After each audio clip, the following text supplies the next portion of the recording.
जय हिंद मित्रांनो. तर आजच्याच व्हिडिओमध्ये आपण बघणार आहोत ग्रॅव्हिटेशन चॅप्टर मधला जो क्वेश्चन 5 आहे त्याच्यामधला एफ नंबरचा न्यूमेरिकल. तर चला मग न्यूमेरिकल समजून घेऊ.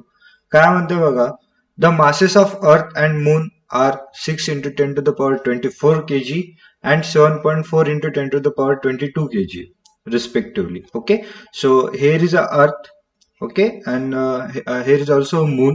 Okay, अर्थ हॅज अ मास. ओके, मी अर्थचं मास जे आहे, चला ठीक आहे, मी गिवन मध्ये लिहून टाकतो. अर्थचं जे मास आहे, अर्थचं मास मी कॅपिटल एम नी डिनोट करतो. आणि हे मास किती आहे? 6 into 10 to the power 24 kg. Okay, and similarly the mass of moon, I am denoting it by small m, which is equal to 7.4 into 10 to the power 22 kg. Okay, and the distance between them. Okay, so here the distance between earth and moon from center to center. Always लक्षात ठेवा की जो gravitational force आहे हा नेहमी centre to centre act होतो. तर याच्यामधलं जे डिस्टन्स आहे हे आपल्याला किती दिलेलं आहे, मी आर ने डिनोट करतो. That is 3.84 into 10 to the power 5 kilometre. आता बघा, आपल्याला जेवढी युनिट दिलेली आहे ते सगळे एसआय सिस्टीम मध्ये दिलेले आहे आणि त्याच्यामुळे आपल्याला किलोमीटरला एसआय सिस्टीम मध्ये कन्वर्ट करावं लागेल. जसे की तुम्हाला माहित आहे, डिस्टन्सचं जे एसआय युनिट आहे ते किती आहे? मीटर आहे, आणि आपल्या इथं किलोमीटर दिलेलं आहे. Okay, so 1K is equal to how much? 10 to the power 3 meter. Okay, एक 1K मीन्स व्हॉट? 1000. ओके, 1000 ज्याला आपण 10 to the power 3 लिहू शकतो. मग हा 10 to the power 5 into 10 to the power 3 हे किती होते? 10 to the power 8. त्याच्यामुळे जे आपलं एसआय युनिट मधलं जे डिस्टन्स असेल ते किती असेल? 3.84 into 10 to the power 8 meter.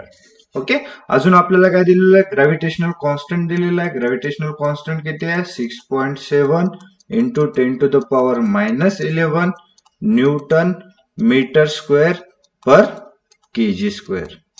Okay, आपल्याला काय म्हटलेलं आहे की अर्थ आहे, अर्थचं mass 6 into 10 to the power 24 kg आहे. मून आहे, मूनचं मास 7.4 into 10 to the power 22 kg आहे. दोघांमधला डिस्टन्स आहे 3.84 into 10 to the power 8 metre आहे.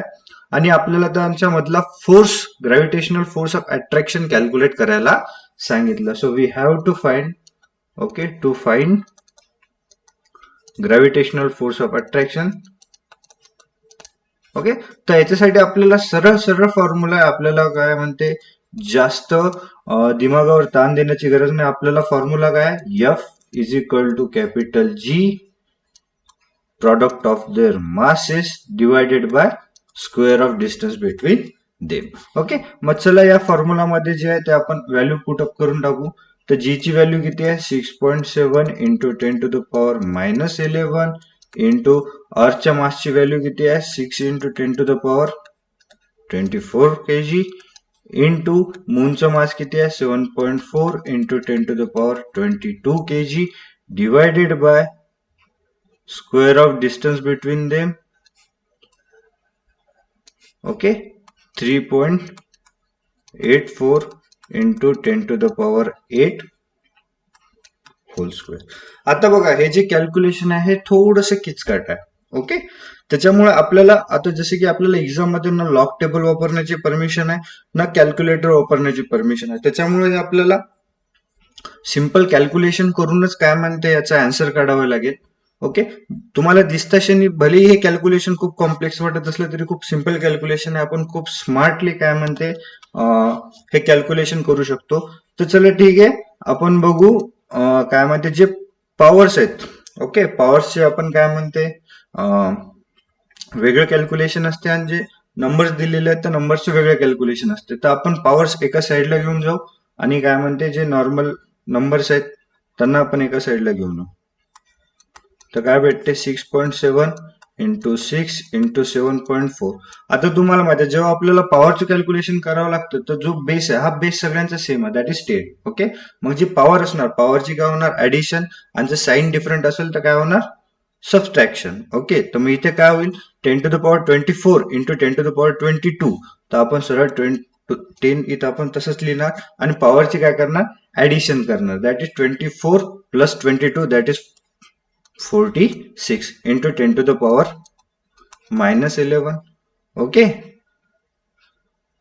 आय होप इथपर्यंत कळालं असेल. आणि याला 3.84 इंटू 10 टू द पॉवर 8 चा होल स्क्वेअर आहे. मी याला असं लिहू शकतो 3.84 इंटू 3.84 आणि 10 टू द पॉवर 8 चा स्क्वेअर काय होणार, 10 टू द पॉवर 8 चा स्क्वेअर काय होणार, 10 टू द पॉवर 16. ओके, इथपर्यंत कळालं. मग त्याच्यानंतर आपण याला थोडंसं सिंपल करून टाकू. आता जसं की 6.7 इंटू 6 याचं कॅल्क्युलेशन खूप सोपं आहे, तुम्ही पण काढू शकता. ओके, तर हे आपल्याला किती भेटते, 40.2 इंटू 7.4 इंटू बघा 10 टू द पॉवर 46 आहे आणि हा जो 10 टू द पॉवर 16 वरी जाईल तर हा मायनस होईल. तर आपल्याला नाही का 10 टू द पॉवर 46 भेटतो इंटू 10 टू द पॉवर हा मायनस 11 आणि हा 10 टू द पॉवर 16 वरी गेल्यानंतर हा मायनस 16.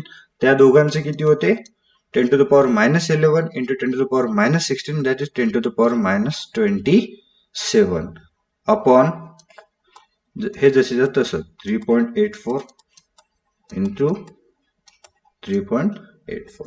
ओके, तर आता बघा 40.2 ला 2 नी डिवाइड करतात, ते 3.84 ला पण 2 नी डिवाइड करते. तर मग चला आपण या दोघांना पण एक कॉमन डिवाइडरनी डिवाइड करू. जर याला मी 2 ने डिवाइड केलं तर आपल्याला काय भेटते 20.1. ओके, आणि मी जर याला 2 ने डिवाइड केलं तर किती भेटते, 2 1 जा 1 रिमेनिंग 18 दॅट इज 2 9 जा 18 आणि 2 2 जा 4. सिमिलरली मी याला 2 ने डिवाइड केल्यानंतर काय भेटते 1.92. जर मी याला 2 ने डिवाइड केलं तर मला या 7.4 ला पण 2 ने डिवाइड करायला लागेल, विच इज 2 3 जा 6 आणि 2 7 जा 14. ओके, तर मी एकदा हे व्यवस्थित लिहून घेतो. काय भेटते बघा 20.1 इंटू 3.7 अपॉन 1.92 इंटू 1.92. ओके, आणि इथे बघा 10 to the power 46 into 10 to the power 46 minus 27, कारण की दोघांचा बेस सेम आहे. आता पॉवरची काय होणार, जर साईन सेम असतील तर ऍडिशन आणि साईन डिफरंट असतील तर सबट्रॅक्शन.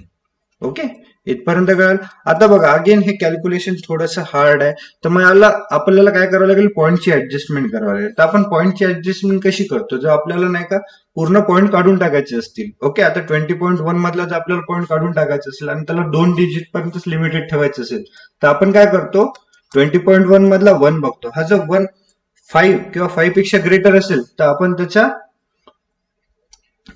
या प्लेसमध्ये 1 ऍड करणार. आणि जर हा जो नंबर नाही का 5 पेक्षा कमी असेल तर आपण हा जेवढाच तेवढाच राहू देणार. ओके, फॉर एक्झाम्पल इथे 20.1 दिलेला आहे.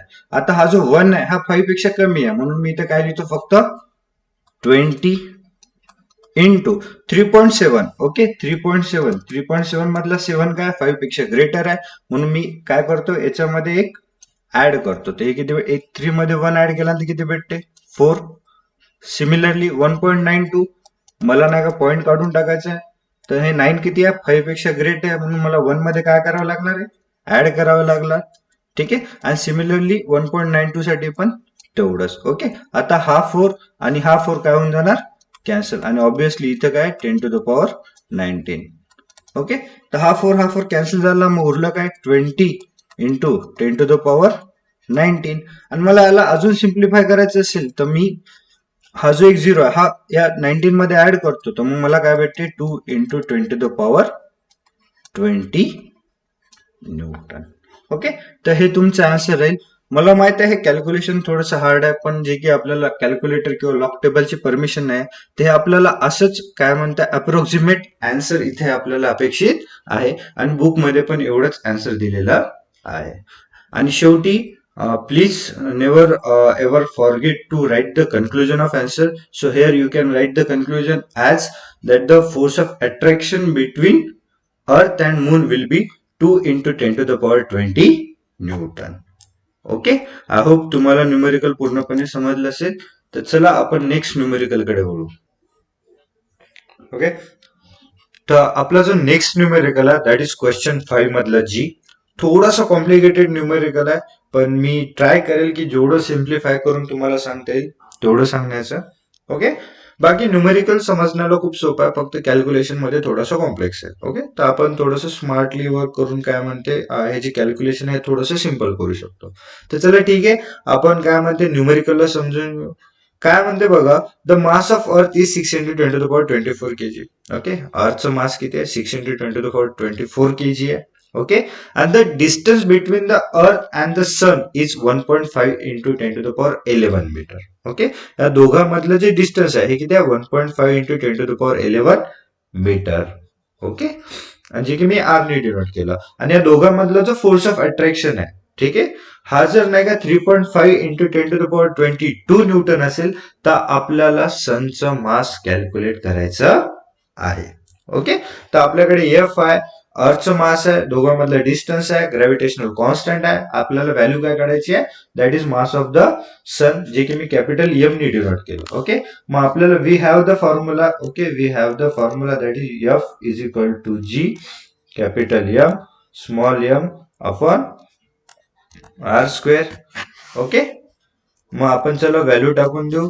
एफ ची व्हॅल्यू किती आहे? 3.5 into 10 to the power 22 is equal to G capital G ची व्हॅल्यू किती आहे? 6.1 into 10 to the power minus 11 into mass of earth किती आहे? 6 into 10 to the power 24 into mass of sun which we have to calculate. Okay, divided by the square of distance between them, that is 3 sorry my bad, दोघांमधलं distance किती आहे?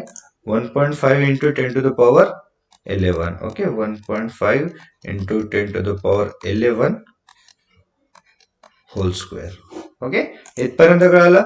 आता जे की आपल्याला capital M calculate करायचं आहे, ते एम ची जेवढी कोइफिशियंट आहे त्याला आपल्याला इक्वल टू साईनच्या पलीकडे पाठवावं लागेल. ओके, मग इक्वल टू साईनच्या पलीकडे पाठवल्यानंतर काय भेटते आपल्याला? We get 3.5 into 10 to the power 22 into 1.5 चा स्क्वेअर आहे. ओके, 1.5 चा स्क्वेअर, 1.5 चा स्क्वेअर मी काय लिहितो? 1.5 into 1.5 into 10 to the power 11 चा स्क्वेअर. 10 टू द पॉवर 11 चा स्क्वेअर किती होईल? 10 टू द पॉवर 22.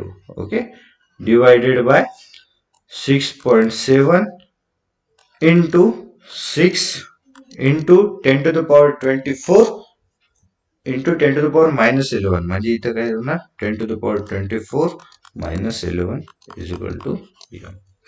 ओके, आता हा जो 1.5 आहे, हा जो 1.5 ला जर मी 1.5 ने जर मी 6 ला डिवाइड केलं तर आन्सर किती भेटते? 4. तुम्ही करून बघू शकता.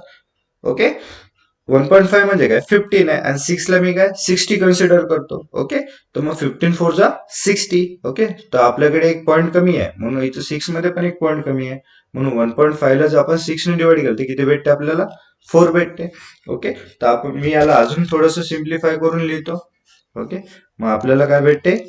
3.5 into 1.5 into 10 to the power 22 into 10 to the power 22. Okay, that is दोघांची addition 10 to the power 44 upon.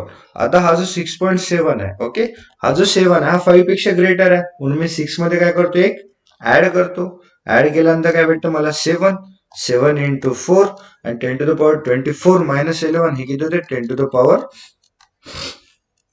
13 sorry is equal to mass. Okay, एवढं आलं. हे आता आलं तर मी 7 1 जा 7, 7 5 जा 35. आता जे की 3.5 आहे म्हणून मी इथे काय लिहितो? 0.5. ओके, आणि 10 टू द पॉवर 13 ला मी काय करतो? वरी पाठवतो. मग काय भेटते? 0.5 into 1.5 into 10 to the power 44 आणि हा जो 13 वरी गेल्यानंतर काय होणार? हा मायनस मध्ये जाणार. Okay, 10 to the power 44 minus 13. Okay, हे काय भेटतं आपल्याला? Capital M. Okay, divided by 4. Okay, मग आता मी काय करतो? हा जो 0.5 आहे याला मी नाही का 5 लिहितो इंटू 1.5 ला पण मी काय लिहितो? 15 लिहितो. ओके, आणि हा जो 10 टू द पॉवर 44 मायनस 30 होता याला काय लिहितो मी?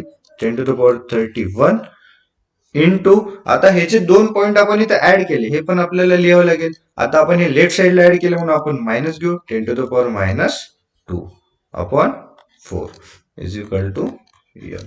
ओके, इथे काय नाही, मी इथे छोटस मॅनिप्युलेशन केलं. 0.5 ला मी 5 इंटू 10 टू द पॉवर -1 असं लिहिलं. ओके, आणि 1.5 इंटू 10 टू द पॉवर -1 असं लिहिलं. आणि हे जे दोन्ही 10 टू द पॉवर -1 होते, मी दोघांना ऍड केलं, that is 10 to the power -2.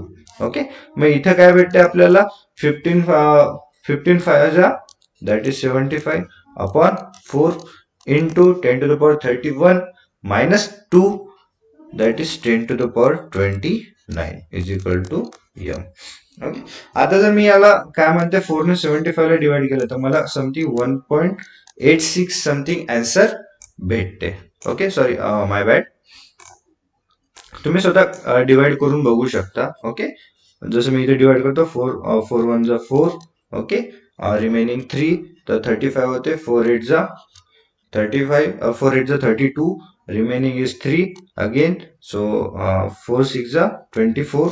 Okay, so we get 18.6 into 10 to the power 29. Okay, मी याला अजून थोडंसं सिम्प्लिफाय करतो. मी लेफ्ट साइडला पॉईंट घेऊन जातो. लेफ्ट साइडला मी पॉईंट घेतल्यानंतर 1.86 into 10 to the power 30. Okay, kg. Okay, so that will be the mass of sun. Okay, थोडस जे कॅल्क्युलेशन आहे कॉम्प्लेक्स आहे मित्रांनो, पण जर तुम्ही पूर्णपणे जर लक्ष दिलं असेल, लागेल तर न्यूमेरिकलची थोडासा जो व्हिडिओचा जो स्पेस आहे तो थोडासा स्लो करून बघा. हे न्यूमेरिकल तुम्हाला काय म्हणते 100% समजून जाईल. ओके, सो अगेन इथे पण तुम्ही नाही काय म्हणते कन्क्लुजन लिहायला नका विसरू. तुम्ही इथे कन्क्लुजन लिहू शकता. The mass of sun will be 1.86 into 10 to the power 30 kg. Okay, so this is approximate value. Okay, this is not accurate value. ठीक आहे, आणि जेव्हा की सनचं मास एवढं मोठं आहे 10 to the power 30 आहे, तर आपण अप्रॉक्सिमेट व्हॅल्यू जरी लिहिली तरी आपलं काय म्हणते चुकीचं ठरणार नाही. ओके, फक्त आपण त्या व्हॅल्यूच्या थोडंसं क्लोज असलं पाहिजे. नाही तर आन्सर मध्ये 1.96 दिलेला आहे आणि तुम्ही डायरेक्ट 4 आन्सर लिहित असेल तर त्याला काही मतलब नाही. ओके, आय होप तुम्हाला न्यूमेरिकल कळालं असेल. आणि जर तुम्हाला न्यूमेरिकल कळालं असेल तर प्लीज आमच्या चॅनलला लाईक करा आणि यस, सबस्क्राईब पण करा. ओके, बाकी आपण नेक्स्ट व्हिडिओमध्ये भेटू. धन्यवाद.